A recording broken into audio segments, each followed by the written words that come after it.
আসসালামু আলাইকুম প্রিয় মুমিন। আজ এমন এক রাত যে রাতে আল্লাহ তার বান্দাদের দিকে বিশেষ রহমতের দৃষ্টি দেন। এই রাত হল শাবে বারাত। এ রাতে মানুষের আমল নামা ওঠানো হয়, আগামী বছরের তাকদীর লেখা হয়, আর আল্লাহ অসংখ্য বান্দাকে ক্ষমা করে দেন।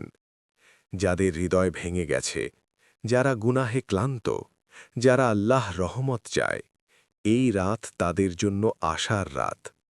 এই রাতে মন থেকে তওবা করো, আর এই দোয়াটি পড়ো, যে দোয়া আল্লাহর ক্ষমা ও রহমত ডেকে আনে। আল্লাহুম্মা ইন্নাকা আফুউন তুহিব্বুল আফওয়া ফাফু আন্নি। হে আল্লাহ, তুমি ক্ষমাশীল, তুমি ক্ষমা করতে ভালোবাসো, অতএব আমাকে ক্ষমা করে দাও।